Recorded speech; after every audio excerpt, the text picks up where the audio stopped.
योगेश अक्सर जीवन के अर्थ के बारे में सोचता था। वह एक छोटा लड़का था जो एक छोटे से गांव में रहता था।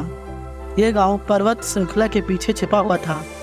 वह हर दिन लोगों को कड़ी मेहनत करते, अध्ययन करते और सपनों का पीछा करते देखता था, लेकिन वह समझ नहीं पाता था कि वे ये सब क्यों करते हैं।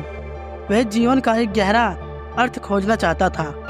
एक दिन योगेश ने एक बुद्धिमान बूढ़े भिक्षु के बारे में सुना जो पास के एक पहाड़ की चोटी पर एक जैन मंदिर में रहता था। लोगों ने कहा कि भिक्षु के पास जीवन के बारे में बहुत ज्ञान है। योगेश जवाब पाने के लिए भिक्षु से मिलने का फैसला किया। एक लंबी और कठिन यात्रा के बाद योगेश मंदिर पहुंचा और भिक्षु ने उसका स्वागत किया, जिसे केवल मास्टर ली के नाम से जाना जाता था। योगेश ने सम्मानपूर्वक झुककर पूछा, मास्टर ली, मैं हर दिन लोगों को बहुत मेहनत करते देखता हूँ, लेकिन मैं समझ नहीं पाता कि लोग ये सब क्यों करते हैं। क्या आप मुझे जीवन का वास्तविक अर्थ बता सकते हैं? मास्टर ली ने धीरे से मुस्कुराया और कहा, मेरे पीछे आओ। वह योगेश को एक खूबसूरत जगह पर ले गया। मंदिर के पीछे बांस का पेड़ था जो हवा में ऊंचा और सुंदर ढंग से झूल रहा था। मास्टर ली ने पूछा, योगेश, क्या आप इस बांस को देख रहे हैं? यह लंबा और मजबूत होता है, फिर भी यह अंदर से खोखला होता है। यह खालीपन इसे हवा के साथ झुकने की अनुमति देता है, बिना टूटे। इस जैन में हम सीखते हैं कि जीवन इस बांस की तरह है। हमें मजबूत होना चाहिए, मजबूत लेकिन लचीला, और समझना चाहिए कि सच्ची ताकत भीतर से आती है। खुले और अनुकूलनीय होने से योगेश ने ध्यान से सुना, क्योंकि मास्टर ली ने और बहुत कुछ बताया। बांस अपने पत्तों से चिपकता नहीं है जब वे गिरते हैं, और ना ही यह बदलते मौसम का विरोध करता है। यह हर पल को गले लगाता है जैसे वह आता है।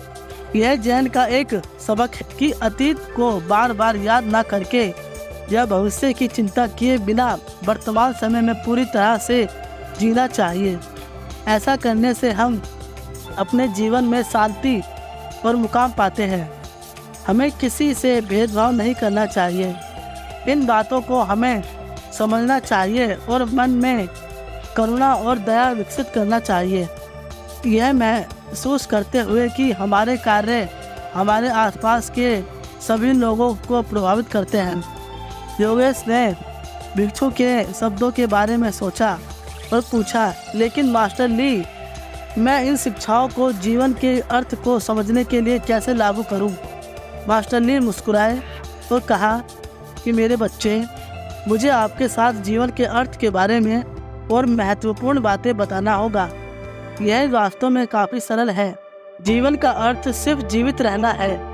यह इतना स्पष्ट है, फिर भी हम अक्सर इसे अनदेखा कर देते हैं। जब आप चारों ओर देखते हैं तो आप देखेंगे कि बहुत से लोग भागदौड़ कर रहे हैं और तनाव में हैं, जैसे कि उन्हें खुशी पाने के लिए बहुत कुछ हासिल करना है।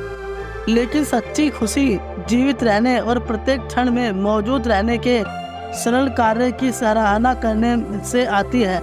एक खुशहाल और सार्थक जीवन जीने के लिए अब आप कार्य सीख रहे हो, तो आप जो कुछ भी करते हैं उसमें सारा ध्यान लगाएं। अभ्यास करने का प्रयास करें। जब आप किसी की मदद करते हैं तो आप मन से मदद करें, पूरे दिल से करें और बदले में कुछ भी ना मिलने की उम्मीद रखें। अपनी सारी चिंताओं को छोड़ दो। जो काम आप नहीं कर सकते उस चीज़ के लिए कभी टेंशन ना लो। दूसरों के प्रति दयालु बने, क्योंकि दयालुता दुनिया में आपको अपने जीवन में बहुत अच्छा इंसान बनाती है। खुद को बांस की तरह समझे।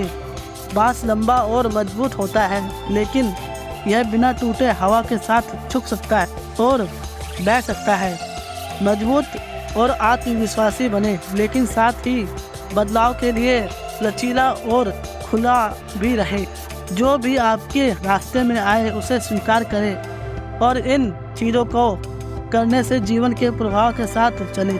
आप पाएंगे कि जीवन अधिक शांतिपूर्ण, आनंदमय और सार्थक हो सकता है। योगेश को स्पष्टता और शांति का एहसास हुआ। उसने मास्टर ली को धन्यवाद दिया और अपने दिल में बास की सीख लेकर गांव वापस चला गया। मैं आशा करता हूँ आपको इस कहानी से कुछ सीखने को मिला होगा। जिंदगी में आगे बढ़ते रहो।